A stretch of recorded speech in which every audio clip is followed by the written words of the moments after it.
Hey everyone, and welcome back to PrepFusion. I'm Anish, and today we'll be starting the lecture 10 of this linear algebra chapter. So in the previous lectures we learned about eigenvalues and eigenvectors. I gave you a brief introduction about eigenvectors and eigenvalues. So in this lecture we'll learn the properties of eigenvalues and eigenvectors and try to do few example problems. And in the next lecture we'll try to do all type of questions from eigenvectors and eigenvalues, and that will wrap up this topic, eigenvectors and eigenvalues. So I hope you got the basic understanding of eigenvectors. To get a more better grip, we'll read these key points, and from there also we'll understand what does eigenvector means. Okay, so for every square matrix A of order n cross n, there exist n eigenvalues. That already we have established, right? So if you have n cross n uh, order of matrix, it will have n eigenvalues. Now they may be same, they may be distinct, we don't know, they may be same or distinct, okay, but it will have there will exist n eigenvalues. At max there can be n eigenvalues, it can't be more than that. So that is one thing. How this is basically n roots, right? If you take the determinant, the maximum power of the equation that we get from that determinant, right, equation a minus lambda I, determinant of that equals to 0, the maximum power of lambda is n, okay, the maximum power.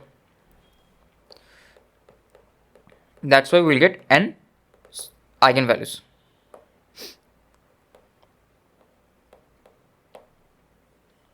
This is recording, this is also recording.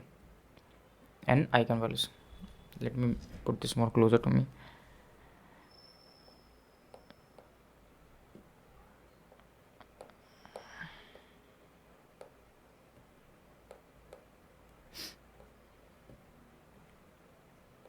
Maximum power of n. Okay. Sorry, maximum power of lambda is n. Maximum power of lambda is n. Okay. So yeah, this is why we get n eigenvalues. Okay. So now let's read the second point. Here it is telling us that for each eigenvalues a homogeneous equation will be formed. Basically, we'll, after getting the eigenvalue, that was step 1, right? Then we put the same eigenvalue in this equation, a minus lambda I into x 1 equals to 0. Now in this case, right, obviously we assume that our x1 will not be equals to 0. We assume x1 will not be equal to 0. Okay, x1 will not be equal to 0, x2 will not be equal to 0, all those things will not be equal to 0, but this will be equals to 0, and from there we'll equate, right? So we'll just equate according to this. I will solve using this method and you will understand. I think we have previously solved using this method also. Now xn is the eigenvector all column matrix to eigenvalue corresponding to eigenvalue lambda n. So every eigenvalue will have its own eigenvector. Okay, so yeah, now the solution of each homogeneous equation results in eigenvector. So this, right, homogeneous equation is this, a minus lambda I. So solution of what? Solution of a minus lambda I. Solution of a minus lambda I.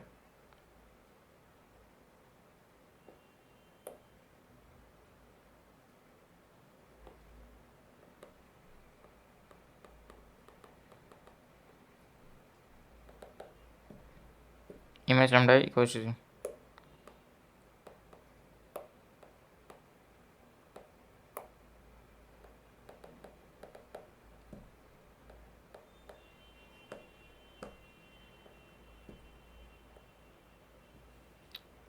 Equals to I, and basically those will be my eigenvectors. The solution is this value of x, right, of this equation, not a times x. A times x is different and this is different. This is basically e times x, right? The eigenvector corresponding to an eigenvalue of a matrix is not unique. Why? Because non-trivial solutions, infinite solutions, hence obviously it will not be unique. It will be linearly dependent, but it will not be unique basically. Okay, so basically what are we doing? We are doing e matrix times x, and x is not equal to 0. That was the only trivial solution, x equals to 0. Now it is not unique because we are getting infinite solutions, because we are making determinant of e 0.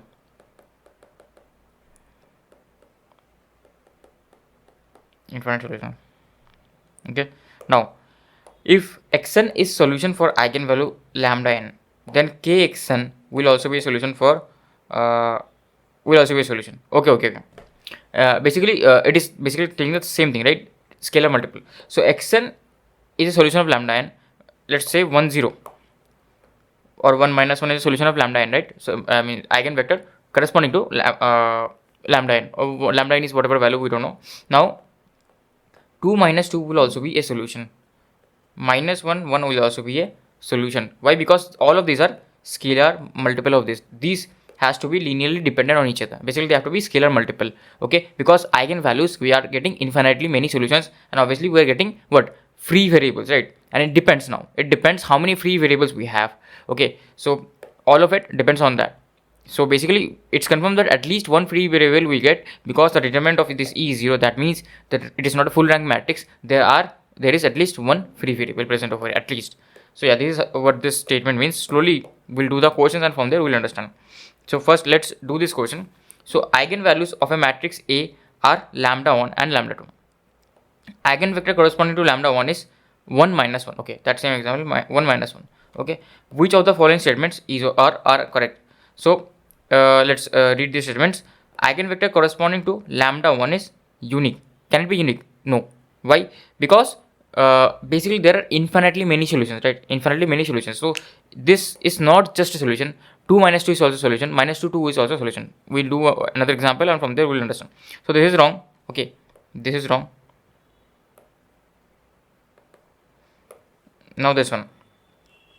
Eigenvector corresponding to lambda 1 can also be minus 1 1. Yeah, this is true, right? Because it's just a scalar multiple. If I multiply minus 1 with this one, I will get back this one. So this is correct. Okay, because I'm multiplying minus 1 with 1 minus 1. Now the third one. Ax equals to 0 can have both trivial as well as non-trivial solutions. Now I just told you, right, it can't have non-trivial solutions. Here x is not equal to 0. X is not equal to 0. But is it the same equation? No. This is Ax equal to 0. A is a normal matrix and it can be anything, and it is fine. It can be trivial as well as non-trivial, because there is no boundation in this matrix. A has no boundation. So I will say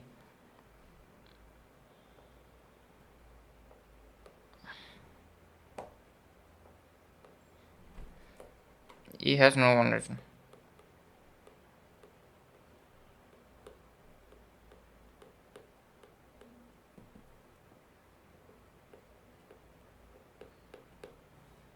A has no boundation, right? That's why it is correct that it can have both trivial as well as non-trivial solution. This option is also correct. Now let's go to the fourth one. Here eigenvector corresponding to lambda 1 can also be minus 1 2. So eigenvector corresponding to lambda 1, can it be minus 1 2? No. If I do the scalar multiply, if I'm like here this is minus 1, so I have to multiply minus 1, but the second this term changes. Here if I multiply minus 2 with this becomes 2, fine, but the above element becomes something else. Okay, so that's why this is not an eigenvector, because these are not linearly dependent on each other. So this is wrong. So only B and C are correct option.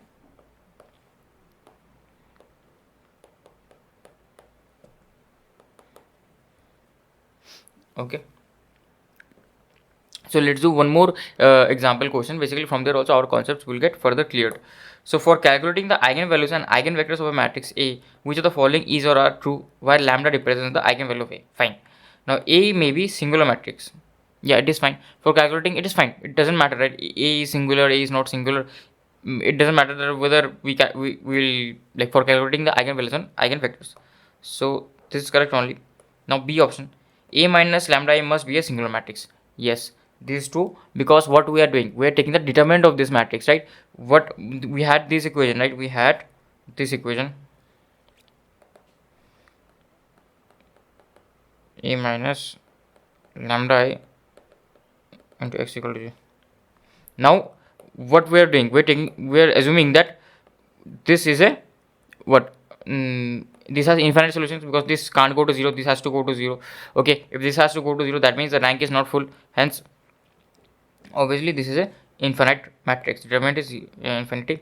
Okay,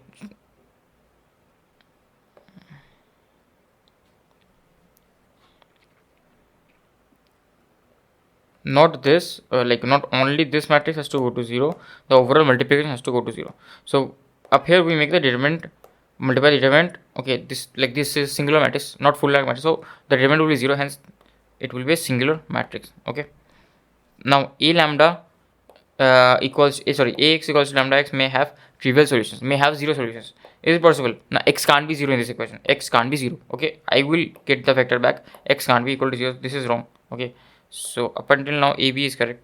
Now ax equal to b, x equal to zero may have trivial solutions.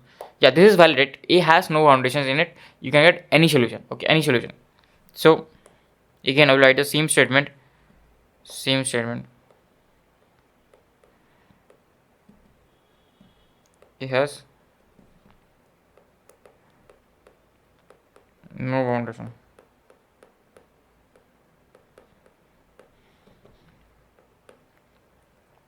Okay, so yeah, just hold on a second. I have to take some food and I will just come back. Okay, so now let's understand what operations are valid for calculation of eigenvalues. Okay, basically how do we find eigenvalues? We find eigenvalues by making the determinant of the that E matrix, right? A minus lambda equals to 0. We find eigenvalues by making A minus lambda I equals to 0. And now if we make A minus lambda equals to 0, basically we are using the determinant operation. So if you are using the determinant operator, so basically whatever is valid in determinant operator which doesn't change my determinant will be valid here. So valid operations, we can we change rho y rho j? We can, but then this will be negative, but it doesn't matter as this is equals to 0. As this is equals to 0, okay, then this will be valid. Okay, as this is equals to 0, minus 0 and 0 are same. Now here, can I change column and these columns? Yes. As this equals to 0, it doesn't matter. Okay, it doesn't matter because it is negative, but minus 0 and plus 0 are same. Again, can I multiply krj? Can I multiply a row with k times? Again, right, I can do this because again this is equals to 0, because if I like k is non-zero, right? K is non-zero, hence if I divide by k, it just vanishes out. Okay, divide by k, it just vanishes out. Just hold on a second, someone has came at the door. I will just open the door and come back again. Yeah, sorry for the interruption. Basically, our guard came out of the door and he was talking about the water problems, that we have to pay something extra for the water issues. I hope you have heard the news that Bangalore is having a bit of water issues, so it's not perfect over here. Okay, so every place has its own issues. So yeah, as I was talking, right, what are the valid operations here? So anyways, these are not valid. Okay, these are not valid, but in this case, as these are equal to 0, in this case as these are equal to 0, then it is valid because this k times this, right, k times this will be anyways 0. Okay, anyways you don't need to do all this operation, you just do normal determinant operation, you just do whatever is valid on determinant, that those you can use. Now if I do ij plus k rj, I change the row with ij plus k rj, it doesn't change the determinant. Okay, so it doesn't matter. Okay, anyways it doesn't matter. So all this I want to say, but you don't need to use all this, don't need to use all this. You can use this. Okay, if you are very confused, only use this. But anyways all these four are valid anyways because it is equal to 0 anyways and it doesn't matter. But if you are very confused, only use this.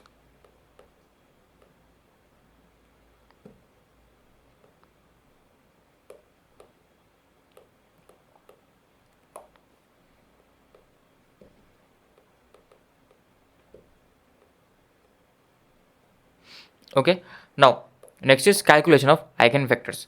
Now for calculation of eigenvectors, all elementary transformations are valid whichever are valid in matrix format. So for eigenvectors, what we used to do, we used to do this, right, a minus lambda I corresponding to lambda I into this equals into xi equals to 0. Null vector, this is null vector. Okay, so basically what you can do, you can convert this in row echelon form, and whatever transformations are valid in row echelon form, you can use it, or you don't need to convert into row echelon form, you can directly solve it. Okay, so it totally depends upon you. Okay, either convert or either, I will write this in different color.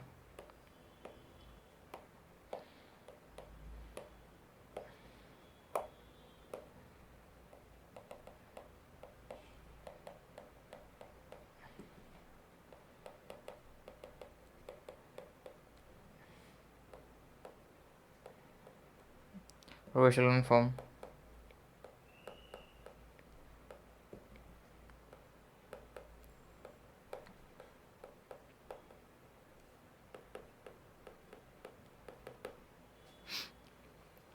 or directly find the unknowns.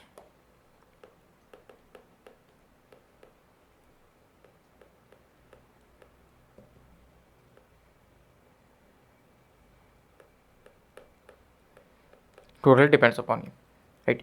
So here we have few properties of eigenvalues. So a square matrix of n has at most n distinct eigenvalues. We'll get n eigenvalues, right? And at most we can have n distinct eigenvalues. Few of them can be same also. We'll see from examples. We'll see that few of them are same. Okay, so let's come to the second point. What is the second point? An identity matrix has only one eigenvalue. So my identity matrix is this 1 0 0 1. Okay, now if I multiply this with x, what will I get? I'll always get back x itself, right? I will always get back x. So here, what is the eigenvalue? Eigenvalue is 1. Okay, it has only one eigenvalue. 1 will be always the eigenvalue. So yeah, so this is telling that point. The eigenvalues of a triangular matrix and diagonal matrices are nothing but the elements of principal diagonal elements. This will slowly understand. I can give you a brief over here. So basically, if you check right the eigenvalues of a triangular matrix, okay, I'll just write a diagonal matrix over here. Let's say I have a 3 cross 3 diagonal matrix 0 0 3. Okay, now what we should do to find out the eigenvalues? Just hold on a second, let me check if this is, yeah, this is recording, right? This is recording. What you should do? We should make the determinant a minus lambda equals to 0. So a minus lambda 0 0 0, b minus lambda 0 0 0, c minus lambda 0 equal to 0. So this will be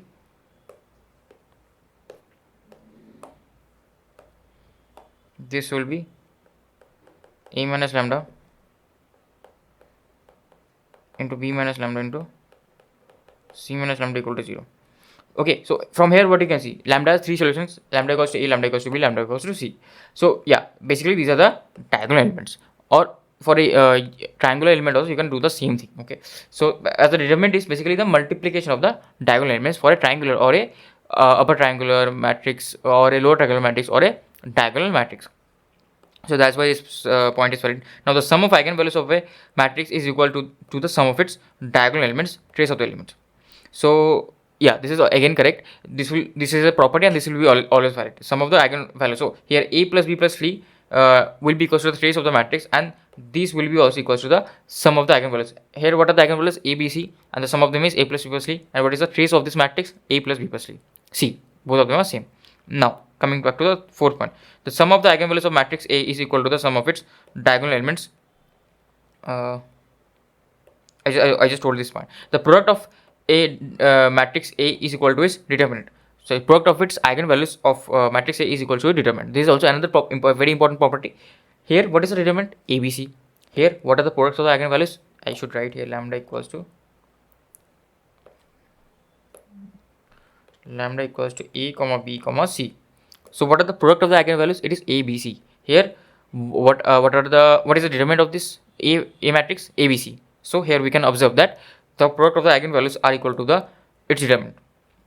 Next, the eigenvalues of Hermitian and symmetric matrix are always real. So this you have to remember. Okay, if you can remember, like the symmetric matrix, the eigenvalues will always be real. This is a property you can remember, or you can just derive just in a second. Okay, taking an example of symmetric matrix. The eigenvalues of skew symmetric and skew Hermitian matrix are either zeros or purely imaginary. So either they will be zero or purely imaginary. They will never be real. Okay, they will never be real except zero. Okay, this is about the skew Hermitian and skew symmetric matrices. Okay, skew symmetric matrices. Now let's go to the second point. Basically this is also another point. Just hold on a second. Something has happened. Okay, what has happened? My laptop has got crashed. Yeah, so here it is talking that if any square matrix has k identical rows, then k minus 1 eigenvalue will be 0. Okay, remaining eigenvalues may or may not be 0. It depends. So what does it mean? So here I have how many identical rows? I have 2 identical rows. So how many 0 eigenvalues I will have? I will have 1 0, because 2 minus 1 is 1. 1 eigenvalue will be 0 over here. Let's understand this, whether it is talking correct or not. So basically what we should do? We should make the determinant equal to 0, right? So basically 2 minus lambda, a minus lambda I. So 2 minus lambda 0 to 2 minus lambda determinant equals to 0. What I can do? I can add the two columns. If I add the two columns, I will see this is 4 minus lambda 2 4 minus lambda 2 minus lambda equal to 0. And is basically what will happen, I will take the 4 minus lambda common. So 4 minus lambda I can easily take common, right? 4 minus lambda I will take common. This will be 1 1 2 2 minus 1 equal to 0. Okay, now this becomes basically 4 minus lambda 1 0 2 0, this is minus lambda equals to 0. And here, right, what will happen basically, this is 4 minus lambda and this is lambda equals to 0, or you can say minus lambda, it doesn't matter, minus will get cancelled. So here what do I get? I get lambda equals to 0 as a solution and lambda equals to 4 as a solution. Now let's solve this. Here how many repeated like rows I have or columns I have? I have identical like you can say identical rows or columns.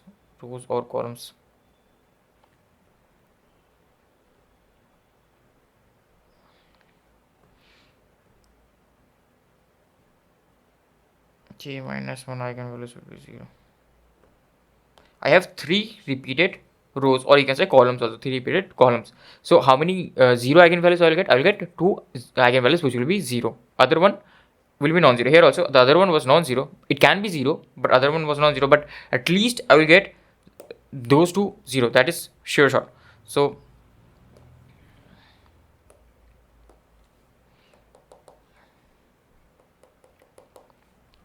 two, and this will be 2 minus lambda 2 minus lambda 2 minus lambda 2 2 2 2 2 2 equals to 0. So basically this will be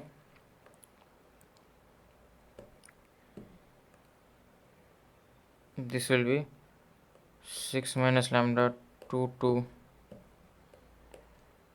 6 minus lambda 2 2 6 minus lambda 2 2.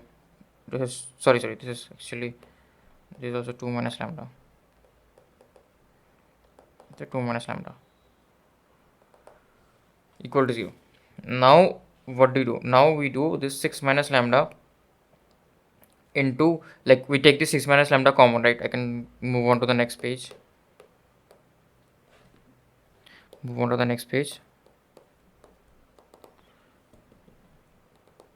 I can take this 6 minus lambda common. This will be 1 1 1 and all of them will be same only.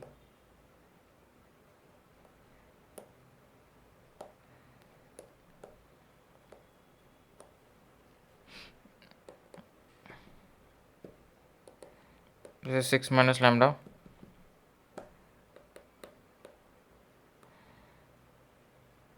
This is 1 0 0 2 minus lambda 0 minus lambda 0 0. No, this is 2 actually,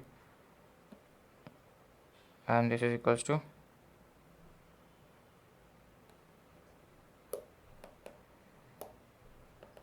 this is equals to 0, right? So this is equals to 0. So what do you get?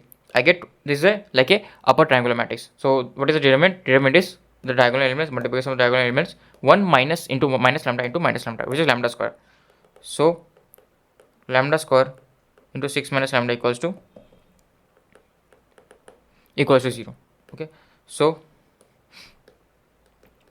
my lambda equals to 0 comma 0 comma 6. So what do I see? I see 2 0 eigenvalues, which I already told to you beforehand, right? Beforehand I already told you that we'll get 2 0 eigenvalues. Okay, that is basically the property of this eigenvalue thing, right? So yeah, let's go to more properties. So sum of the eigenvalues is equals to the sum of the principal diagonal elements is equals to the sum of the trace elements. So here sum of the eigenvalues mean summation of all the eigenvalues I equals to 1 to n for a n cross n matrix. This is how basically we denote the summation. Now product of eigenvalues is equals to the determinant of this also we like represent like trace. Okay, and product of the eigenvalues we represent like this is equals to the lambda I. This is known as the product sign, right? Product sign. And here I goes from 1 to n.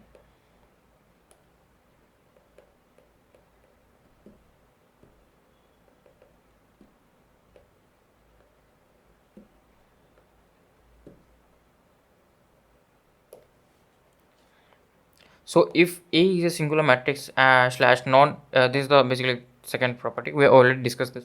If A is a singular slash non-invertible matrix, at least one eigenvalue should be 0.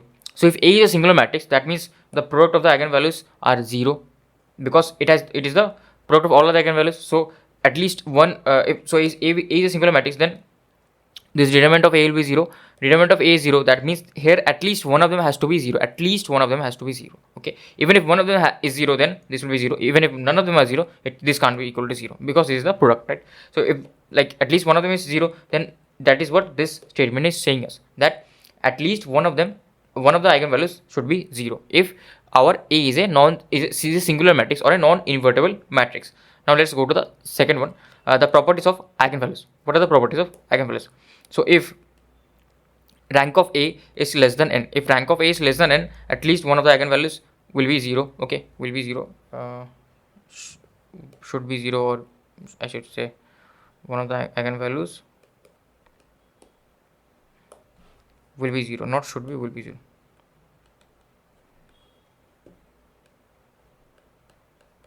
Again, right, rank, it is not a full rank matrix. Obviously the determinant will be 0 of the 3 cross 3 matrix, so or whatever n cross n matrix, hence it will obviously have at least one eigenvalue 0.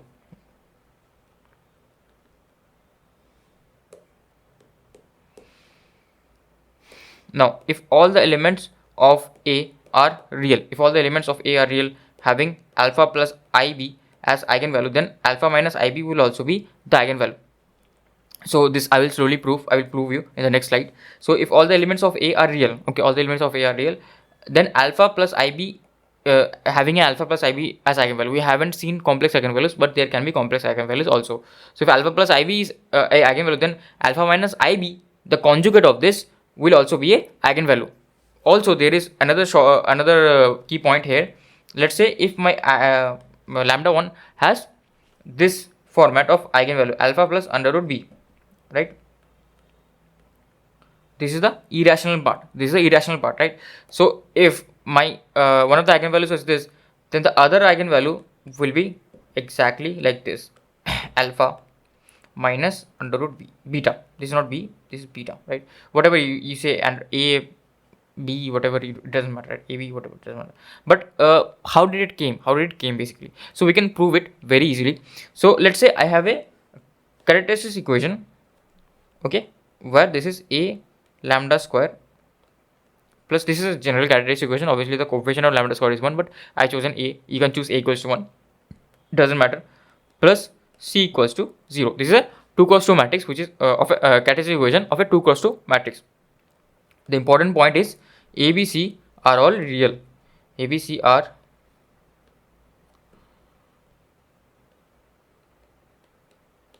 all real, right? So if a, b, c are all real, what does that mean? That means I can find the root of this. The roots of this will be the eigenvalues of my matrix.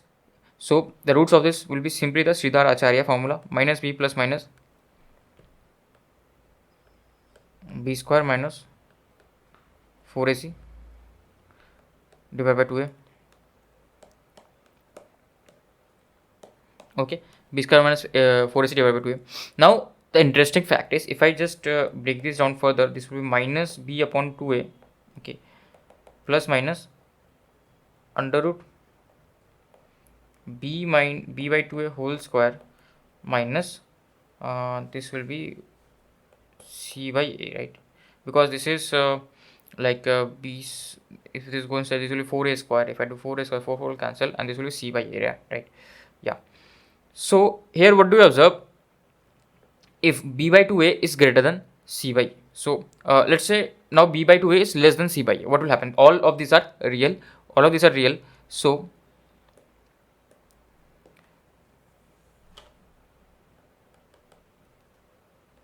if b by 2a is less than c by a, then obviously negative will dominate over here inside the under root, so hence we'll get a complex number. So let me write that complex number equals to beta. So here let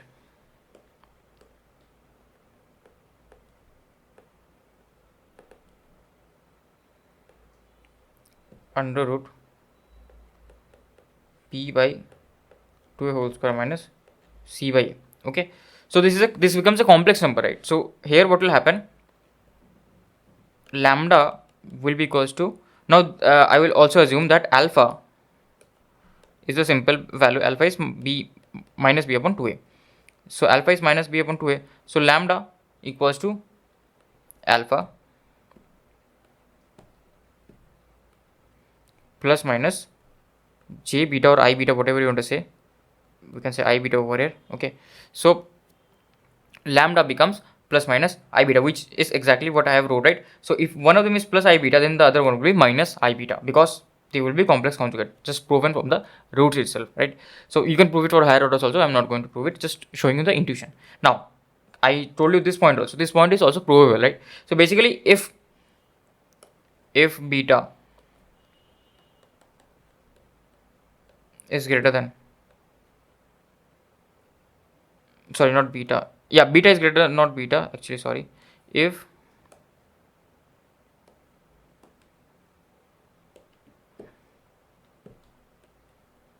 b by 2a is greater than this, right? I should write this square actually, not only this is the square, right? Sorry, I missed this point. This is the square actually. B by 2a whole square is greater than this c by a, then what will happen? I missed the square here, so to note, like this overall, this term, right, has to be lower than this, then only this will be like negative under root, so this will be a complex number, else this will be a irrational number, because there is a under root, right? So okay, again someone came at the root, just hold on a second. So basically I can write my roots like this. So again my roots will be alpha plus minus under root beta. So previously there was a I here, as this is positive, right? As this is positive, then it will become alpha plus minus I beta. So I just proven it to you why we get the conjugate of that, right? Either complex conjugate or normal, this irrational root conjugate, right? So yeah, I will go to the next properties. Just hold on, I will just open the door and come back again. Yeah, sorry for the interruption. So let's start. So I told you, right, the what was the reason behind this plus minus beta, under root beta, or plus minus I beta. Okay, so here let's do one question. This question is not related to the previous case. This question is related with new concept. So you have been given the question that if the eigenvalues of the matrix are 0, minus 5, these are 0, minus 5, then, and the matrix is also given, find the eigenvalues of a square. So basically what you will do, you will try to, like, how do you find the eigenvalues of this? How do you find the eigenvalues of this? You find the eigenvalues of this using, just hold on a second, eigenvalues of this using this determinant of a minus lambda I, right? Determinant of a minus lambda I equals to 0. Okay, so determinant of a minus lambda is equals to 0. Now basically to how to find the eigenvalues of a like a square. So it will be a square minus lambda I equals 0. What do I mean by that? How to find the eigenvalues of a square? It will be a square minus lambda I, right? So we have to find the a square. So how to find the a square? Basically you multiply a twice. So a is equals to 1, 2, minus 3, 6, and again multiply a minus 3, 6. So this will become 1 times minus 6, so this will become minus 5, and then 1 times 2 plus 12, so this is 14. Yeah, 2 plus 12, this is 14. Then this is, okay, I did something wrong, I think. This is, okay, both of them are minus, sorry, both of them are minus actually. So if both of them are minus, just hold on a second, let me write this properly. A square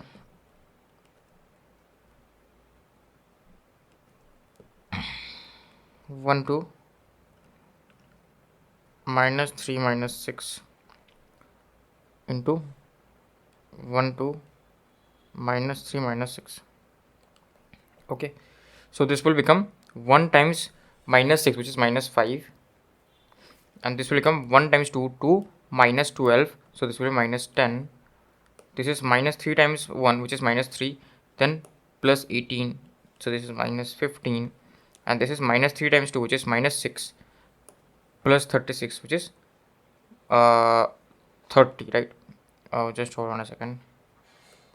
minus 6, this is plus 30, yeah, this is plus also. Okay, what am I doing wrong? This is minus 3, okay, plus 18, sorry, this was plus 18, sorry, that is what I was thinking, right? Plus 18. So this becomes 5 minus 10, 15, 30.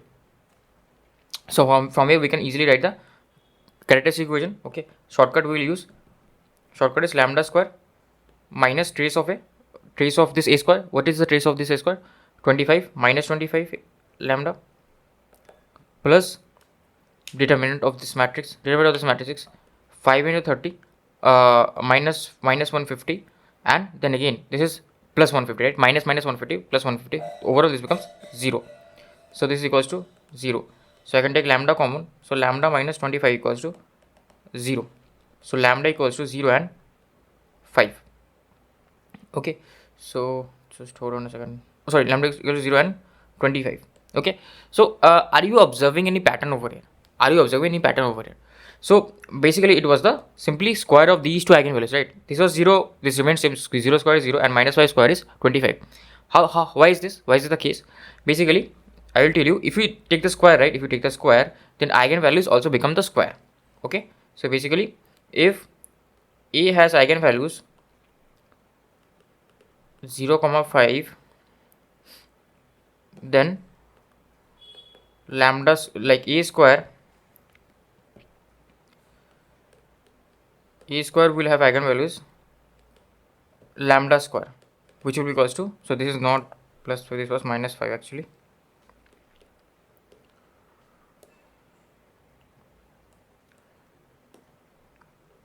Minus 5, so this will be 25. Okay, so eigenvalues will change like this. You didn't have to solve all this, right? You didn't have to do all this calculations. You could have directly written as this information was given, 0 or minus 5, or if you could have find out the eigenvalues here, and you can directly square it instead of doing all this manual calculation. Okay, now why is this the case? So what is the actual definition of eigenvalues? The actual definition of eigenvalues is this, right? If you multiply it with the eigenvector ax equals to lambda x, I'll just give you a short proof.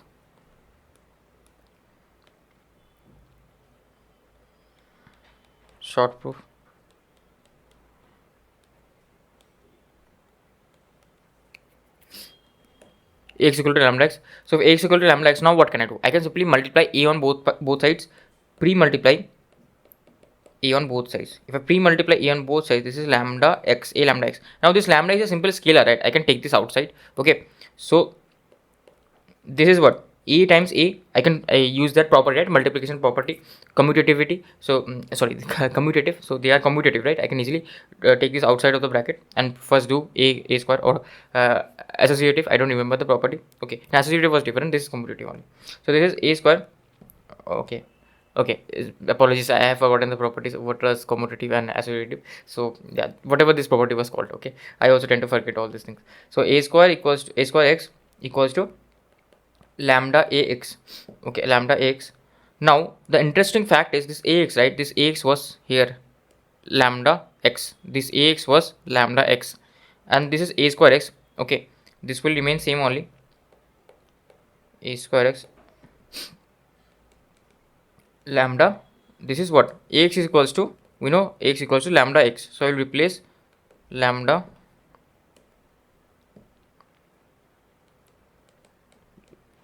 x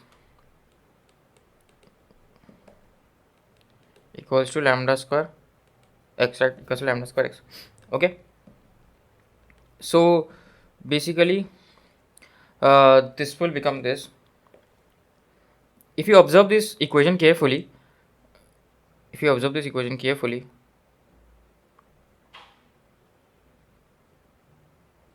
that A has its eigenvector x and its eigenvalue lambda. A square has its eigenvector x and its eigenvalue lambda square. So eigenvector doesn't change, but eigenvalues change. It becomes lambda square. Okay. Similarly, you can prove it for others also. That's why it becomes square over there. I just proved it to you. Okay. So basically, these are the properties. If A has eigenvalues lambda, then A square will have eigenvalues lambda square. A raised to power m will have eigenvalues lambda raised to power m. A raised to power minus 1, which is the inverse, will have eigenvalue as lambda inverse, which is 1 by lambda. Ka will have eigenvalues k lambda, and adjoint of it, this is important, this you have to remember. Okay, because this we tend to forget. adjoint of A will have its eigenvalue as determinant of A divided by lambda, divided by that particular eigenvalue. Okay, so basically what is determinant of A? Determinant of A is the product of all the eigenvalues. So at the numerator there is product of all the eigenvalues, at the denominator there is lambda. So this is very important, you have to remember this. Okay, I hope you got the point, right? Just whatever is happening to the matrix, the same thing is happening to the eigenvalues also. Okay, so like this is also another property, same property. If the matrix is added with identity matrix, then the eigenvalue will also become lambda plus minus ki, right? If it is added by ki, lambda eigenvalue will also change like this. Now if this E plus minus ki is raised to the power m, this eigenvalue will also be raised to the power m. Okay, if it is inverse in the denominator, this also will be in the inverse. Just same properties, nothing different, right? Now let's solve this question. Okay, try to pause the video and you try to solve this question. If the eigenvalues of A are 1, 2 and 4, a particular matrix A is a 3 cross 3 matrix and the eigenvalues are 1, 2 or 4, then the eigenvalues of adjoint of A inverse. Okay, so we have to use the properties now. We can't simply find out the values, we have to use the properties of eigenvalues.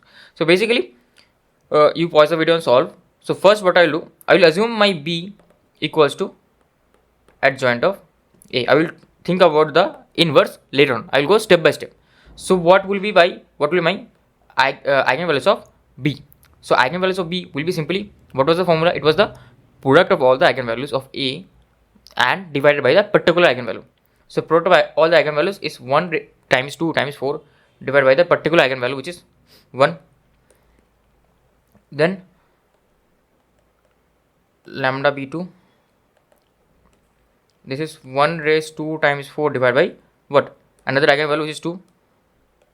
Then lambda b3,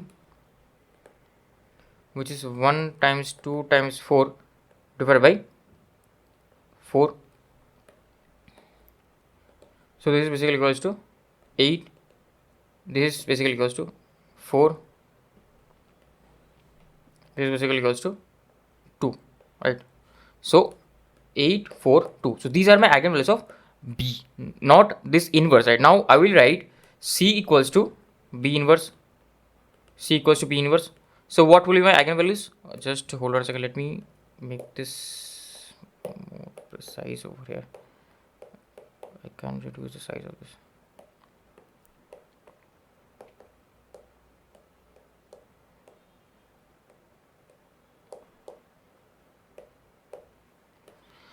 So basically C is B inverse.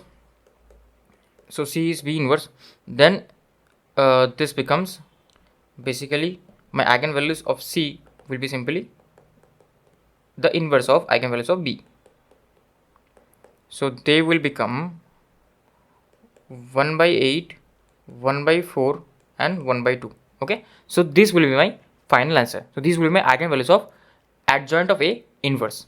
Adjoint of A inverse. Okay, so this is the answer. Yeah, this will be my answer. Okay, so now let's do the properties of eigenvalues. So what are the properties of eigenvalues? So basically a matrix and its transpose have the same eigenvalues. So if you do the transpose, it doesn't matter, the eigenvalues will remain same. Okay, you can prove it, doesn't matter. Next is, if A and B are two square matrices of same order, then AB and BA have the same eigenvalues. Okay, AB and BA, the actual matrices will be different, but their eigenvalues will be same, it doesn't matter. Okay, the eigenvalues of orthogonal matrix are always 1 and minus 1. Okay, 1 and minus 1. Why is it the case? To understand this, what we can do is, we can first understand the particular theorem, Cayley-Hamilton theorem. So what does this theorem say to us? So according to Cayley-Hamilton theorem, a square matrix will satisfy its own characteristics polynomial equation. We know what is the characteristics polynomial equation. Whatever the characteristic equation, we equate it to 0. That was the characteristics polynomial equation. That lambda square minus trace of A into lambda plus determinant of A, that was for 2 cos 2, right? And it goes on for 3 cos 3 also. Okay, that is the characteristic equation. Now the Cayley-Hamilton theorem states that the characteristics polynomial expression of a real or complex square matrix will be equal to 0. Okay, so basically if I use the matrix over there instead of this lambda is a eigenvalue, right? Instead of the eigenvalue, if I replace it with the matrix, that will also satisfy the equation, but on the right hand side, instead of it being 0, it will be a null matrix. It will be a null matrix. So basically what it is trying to say is this is the characteristic equation. You know, I hope you remember, right? We make the determinant of a minus lambda equals to 0. Okay, that is the characteristic equation. And here we replace lambda. What we'll do? We will replace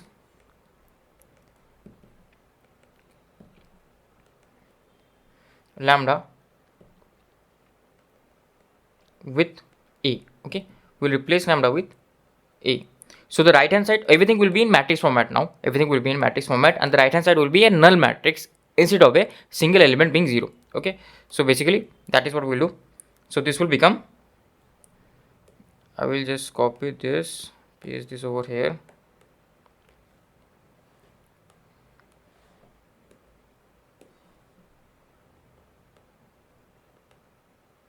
This will be equals to a raised to power n plus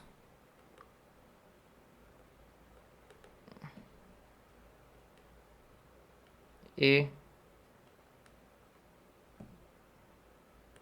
n minus 1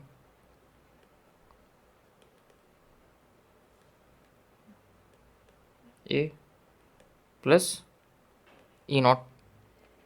Now remember, right, recall this is into I also. All of these are in matrix form, right? All of these are in my, so that's why a1 is represented by I equals to null matrix. Simply not equals 0 equals to null matrix. Okay, I'll just change the color of this. May change it to whatever. Okay, nothing suitable. So what I'll do, I'll just use use this. Right. So here I have replaced lambda with a. Okay, but all of these are matrices. So this one will get replaced with identity matrix, and this 0 will get replaced with null matrix. Okay, so this is the theorem. Okay, I won't go into the, obviously I can't prove this right now. This is a theorem, right? This will also satisfy.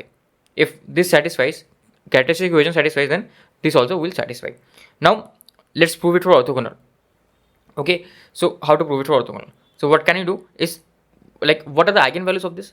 So from this equation, the like what we understand is A transpose will have eigenvalue lambda, and like what we'll do is, here this is the Cayley-Hamilton theorem, where the statement is this: we go from this characteristic equation to this normal matrix equation. But what we're applying reverse Cayley-Hamilton theorem. Basically what we'll do, we'll go from this equation back to this equation, right? Okay, so instead of A we replace lambda. So here also instead of A we replace lambda. I told you one property that A transpose and A have the same eigenvalues. So this will get replaced by lambda, and A inverse. What will A inverse become?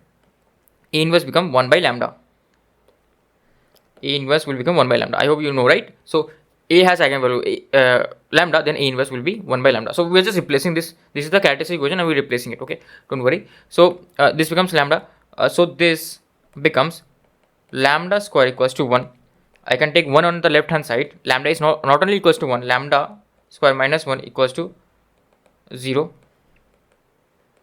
Lambda plus 1 into lambda minus 1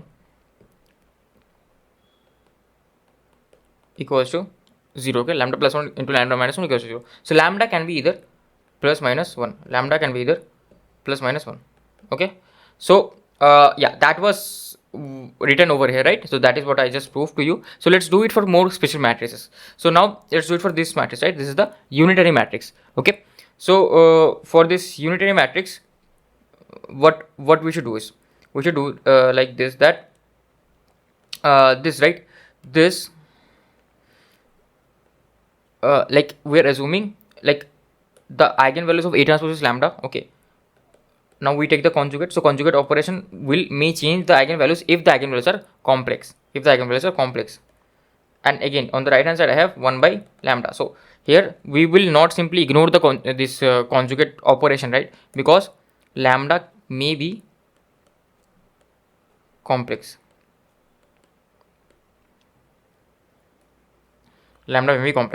So if lambda is complex, we don't change this. So what will it become? So this will be becoming lambda conjugate into lambda equals to 1. Okay, so basically this is what? This is basically the magnitude of lambda. Magnitude of lambda square has to be equals to if you remember from your school days, JE days, that lambda or like x z conjugate into z or z bar into z was equals to the magnitude of z square itself, right? So it is lambda square equals to 1.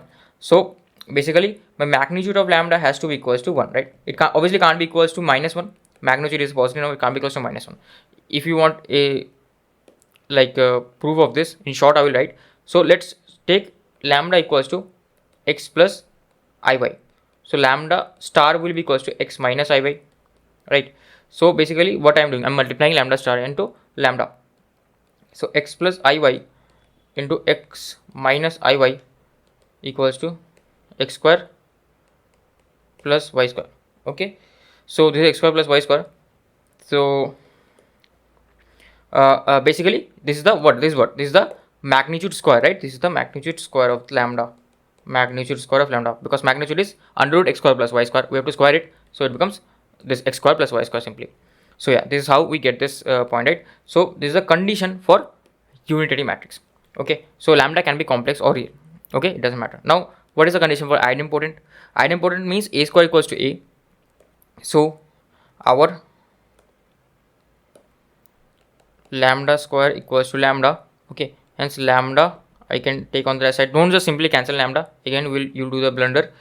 I can take the lambda on left hand side, lambda minus 1 into 0. Okay,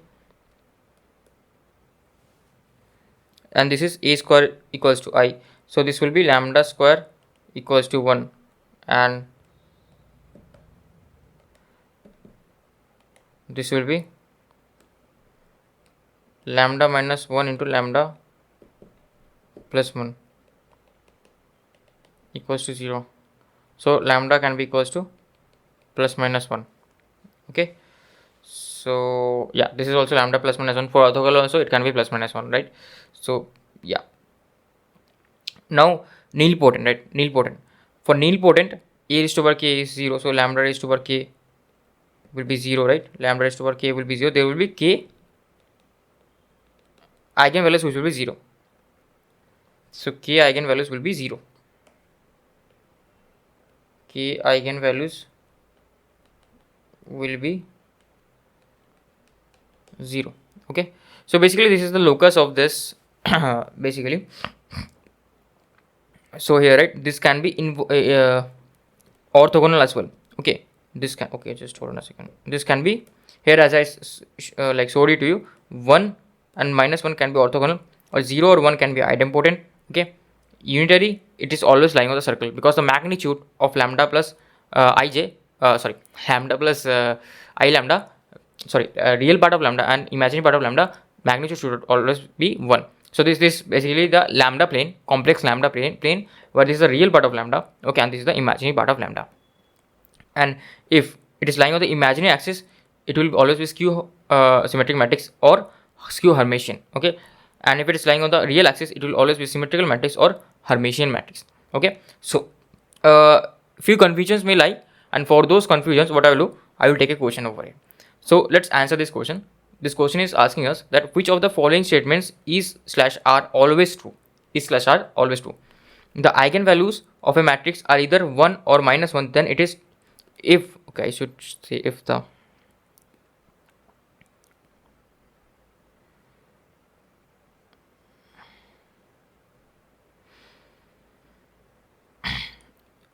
eigenvalues of a matrix are either 1 or minus 1, then it is definitely a orthogonal matrix. Is it always the case? If the eigenvalues of a matrix are either 1 or minus 1, it is definitely a orthogonal matrix.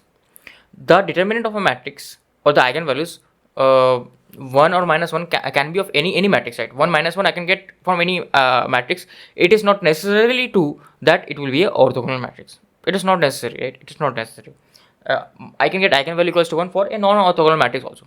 Is there any foundation? No. Okay, you can take any example, you can find the eigenvalue, and you will see you are getting a 1 as eigenvalue, and it is not an orthogonal matrix. So it is not necessarily true that if my eigenvalues are 1 or minus 1, I will definitely get a orthogonal matrix. So this first option is wrong. Now it is the second option. The eigenvalue of a matrix are either 0 or 1. Okay, I should again write if. You can mess up the if.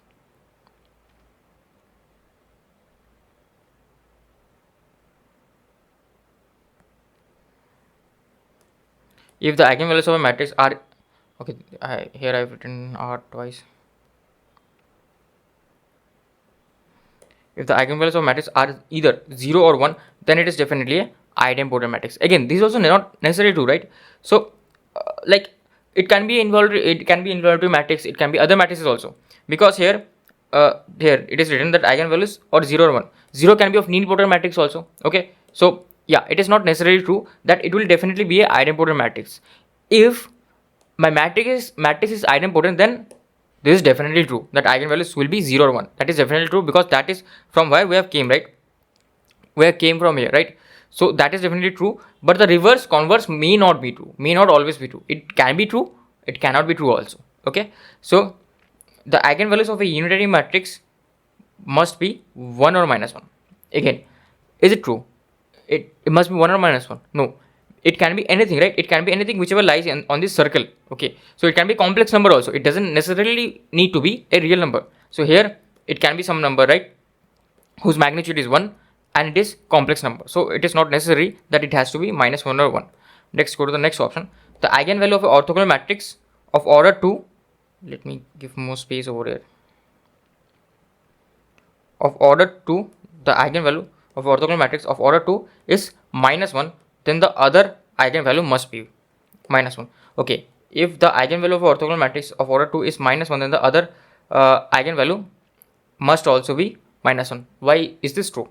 Let's check from this option, right? Let's check from this first derivation. So here my lambda must be equals to 1 by lambda. Lambda must be equals to 1 by lambda. So if my lambda is minus 1, then its other eigenvalue will be 1 by lambda, which is 1 by minus 1, which is again minus 1. So this is lambda equals to 1 by lambda. Okay, so hence 1 will be minus 1 will be equals to 1 by minus 1. So minus 1 will be another eigenvalue. So yeah, this is correct, this option is correct. So yeah, that is how you solve this question. Just you think of the reverse one, right? As I told, yes, this is correct. If my matrix is idempotent, its eigenvalues has to be either 0 or 1. Okay, has to be either 0 or 1, but the converse is not true. I will write here lambda 0, 1, but the converse is not true. If lambda is 0, 1, it doesn't necessarily mean that it has to be idempotent matrix. If lambda is plus minus 1, it doesn't necessarily mean that it has to be involutory matrix. But this is true. If my matrix is involutory, then my eigenvalues will be plus minus 1. Okay, so yeah, this is basically the point that I want to tell you, okay, that I want to emphasize on. So this is also another like point of the Cayley-Hamilton theorem. This is the second statement. The second statement is every higher order matrix can be represented in linear order matrix of A. Okay, what does it mean by this? So basically, let's take one example. Let's take one example.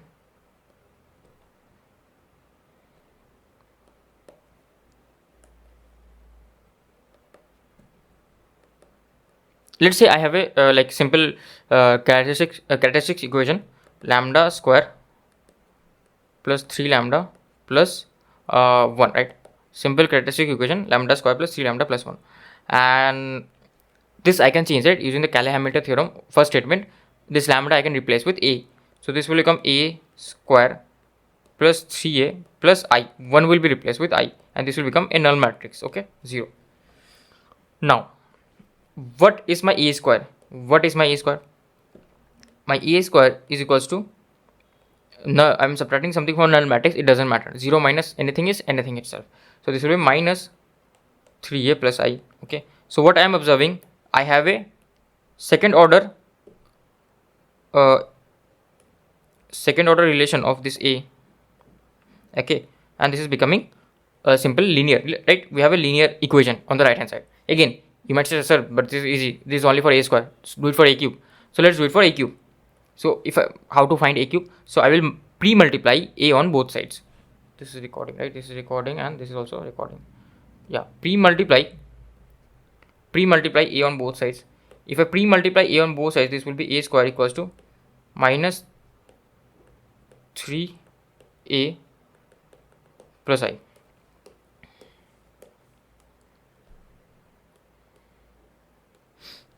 So basically this will become a cube equals to minus 3a square plus a.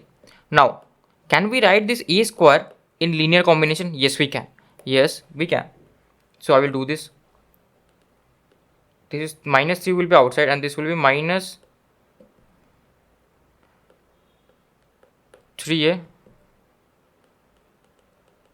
plus I plus a.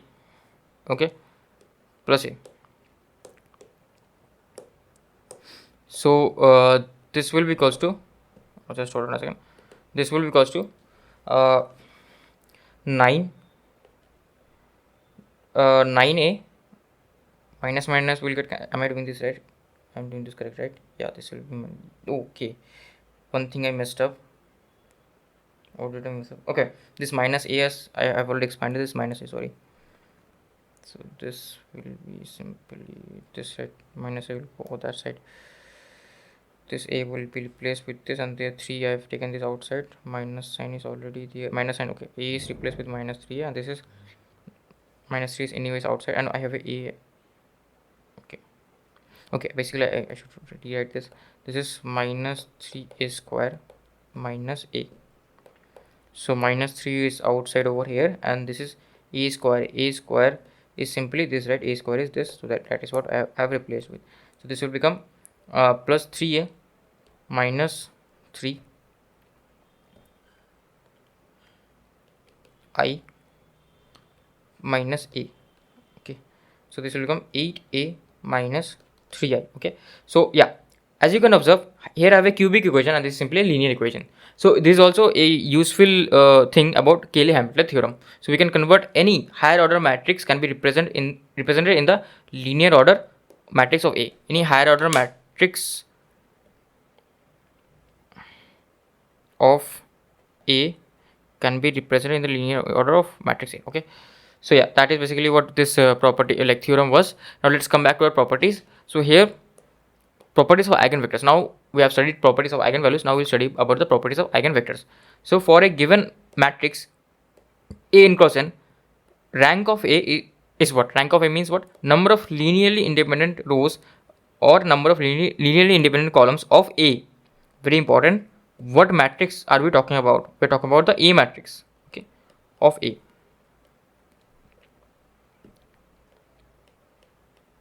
Okay, then what is this? Nullity. Nullity means n minus rank of A. N means number of unknowns. In this case, as the order is same, okay, like it is square matrix, so number of rows and columns will be same. So number of, what is this? Number of linearly dependent rows or number of linearly dependent columns. Okay, it is either of these two. Okay, as the number of rows and columns are same, we can simply do n minus rank of A. Okay, so let's now move to the next slide. So here, what is this? This is a homogeneous equation. Ax equals to 0 is a homogeneous equation, and nullity of A, like another definition for nullity, is the number of free variables. Okay, number of free variables of this solution, right? Ax equal to 0 solution. Number of linearly independent variables, number of linearly independent solution. We have already done all this previously, right? If we would have got more nullity, how many independent solution we would have got? Like we have done all this. We have already done this. Like I don't explain further. Okay. So basically, now let's go to the next case. This is an interesting case. This is also a homogeneous equation. Here x can be equals to 0, x may be equals to 0, can be equals to 0. Here x cannot be equals to 0. This is also a homogeneous equation, but here the matrix has changed. It has become A minus lambda I. So this is x can't be equals to 0, right? This is very important. X can't be equals to null matrix. It can't be.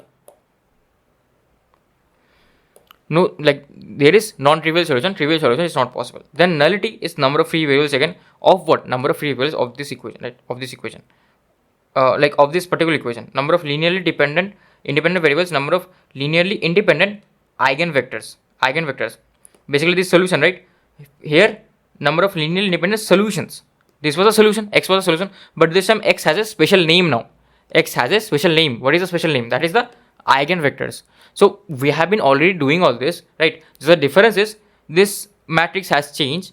I can write this as, I have already explained this. I can write this as E X. It doesn't matter. Doesn't matter. I can write E A whatever alphabet I like, right? So equals to 0. So we have been already doing this. Now the interesting fact is the solution of this particular homogeneous equation is a very important thing to us. It is the eigenvector. So this x, we don't call it solution, we call it eigenvector.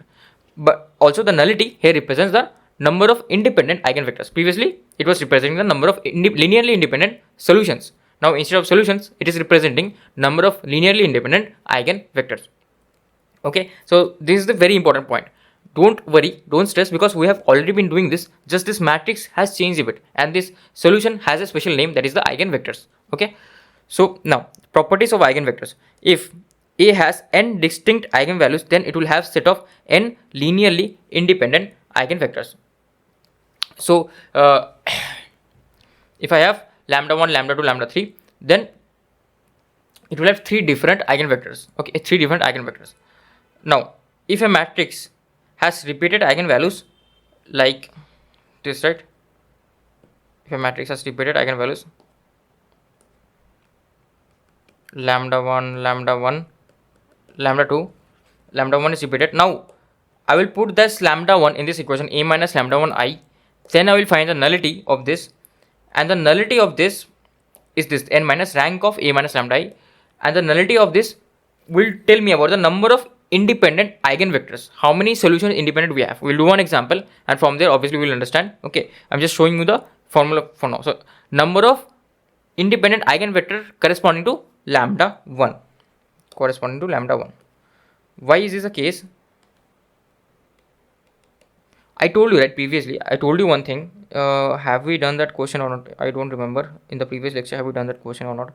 Let me just go back to that question. This is not that question.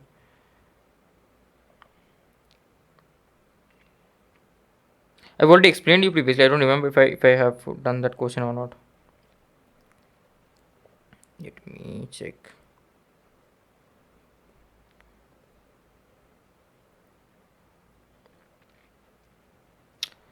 I don't think I don't remember. So what I want to say is, I've already said you this, explained you this previously, that eigenvalues, if they're same, it doesn't necessarily mean that eigenvectors have to be same, right? Eigenvectors can be linearly independent as well. It depends, right? It depends. Why is this the case? This is the case because, just let me get to the slide. Yeah, this is the case because, like, if I multiply a eigenvector, it is scaling that eigenvector by 2. Okay, I'm applying I'm applying transformation, multiplying ax, I'm getting lambda 1 ax, lambda 1 x, right? Now I multiply some other eigenvector y, let's say y. Now I'm getting again lambda 1. The scaling factor can be same. Okay, there is no boundation on the scaling factor. If the first one scales by 2, second one scales by 2, but they are linearly independent, they are on other directions, it doesn't matter. Okay, so eigenvector can be different, and for independent eigenvectors, the eigenvalues can be same. Okay, it is possibility. Okay, so we'll see this when we'll solve few examples. We'll see this, right? Let's go to next few properties, then we'll solve one question. Now, eigenvector of a square, a cube, a inverse, adjoint of a, e raised to power a are all same. Okay, we've already proven this. Like here you can see, right, the x doesn't change. In the short proof, if you observe carefully, I haven't told you that time. Here, if you see, x was my eigenvector of this equation. Here also x is my eigenvector of this equation, but eigenvalues has changed, but x has not changed. So eigenvector doesn't change after all these applications. Okay, so you can also prove this in short also, that eigenvector doesn't change. Now, eigenvectors corresponding to distinct eigenvalues forms the set of linearly independent eigenvectors. Okay, now if my eigenvalues are distinct, it is for sure that my eigenvectors will be different. That is sure. But if my eigenvectors are distinct or independent, if my eigenvectors are independent, it is not sure that my eigenvalues will be also distinct. It may or may not be. Okay, this is a very important point. We'll learn about this. Now, if A is a real symmetric matrix having distinct eigenvalues, then eigenvectors corresponding to them forms a set of mutually orthogonal eigenvectors. We will know what is orthogonal eigenvectors. We'll know that. Now, if A is a real symmetric matrix of distinct eigenvalues, then its eigenvectors corresponding to them form set of mutually orthogonal eigenvectors. Basically, it will be a set of mutually orthogonal eigenvectors. Whatever eigenvectors I will get, if they satisfy the following relation. Okay, if it is an orthogonal matrix. Okay, let's do one question. If eigenvalues of a matrix are distinct, the eigenvectors will also be distinct. Now, is this true? If the eigenvalues of a matrix are distinct, eigenvectors will also be distinct. Yes, this is true. This is written in this statement, right? Okay, they will be also linearly independent. I should say here linearly independent. Linearly independent. Okay, let me take this. Now, if eigenvectors of a matrix are distinct, then eigenvalues will also be not distinct, I should say linearly independent. Linearly